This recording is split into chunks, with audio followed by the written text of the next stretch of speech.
Hello everyone, আশা করি সবাই ভালো আছেন এবং সুস্থ আছেন। তো বন্ধুরা, একটি ছোট্ট আপডেট নিয়ে আপনাদের সামনে হাজির হয়েছি। যেহেতু আপাতত সোশ্যাল মিডিয়া প্ল্যাটফর্মগুলো বন্ধ আছে, তাই অনেকেই অনেক খবর পাচ্ছে না। গত 19 জুলাই 2024 প্রাণী সম্পদ অধিদপ্তরের যে পরীক্ষাটি হওয়ার কথা ছিল, সেই পরীক্ষাটি স্থগিত করা হয়েছে। সেই বিষয়ে তারা একটি নোটিশ দিয়েছে। এই ভিডিওতে আমরা এই বিষয়েই আলোচনা করব।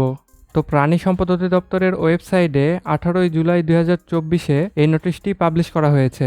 এখানে তারা আমাদেরকে জানিয়েছে, প্রাণী সম্পদ অধিদপ্তরের 17/4/2024 তারিখের এত সংখ্যক স্মারকে জারিকৃত নিয়োগ বিজ্ঞপ্তির আলোকে নিয়োগ কমিটির সিদ্ধান্ত মোতাবেক আগামী 19/7/2024 তারিখ শুক্রবার সকাল 10 ঘটিকায় অনুষ্ঠিতব্য ক্যাশিয়ার, অফিস সহকারী কাম কম্পিউটার মুদ্রাক্ষরিক, ল্যাবরেটরি টেকনিশিয়ান, স্টোর কিপার, সহকারী স্টোর কিপার বা সহকারী গুদাম রক্ষক পদের নির্বাচনী পরীক্ষা এবং driver tractor, milk van driver, truck driver, trolley driver, lorry driver, pickup driver, driver pump বা পাম্প চালক পদের লিখিত পরীক্ষা অনিবার্য কারণবশত স্থগিত করা হলো।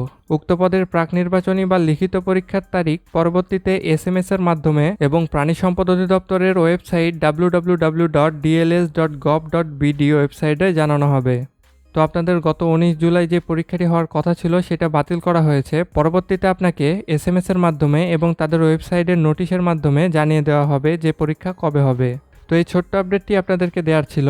তো সকল সরকারি চাকরির বিজ্ঞপ্তি সবার আগে পেতে আমাদের চ্যানেলটি এখনই সাবস্ক্রাইব করে রাখুন। দেখা হচ্ছে অন্য কোনো ভিডিওতে। আল্লাহ হাফেজ।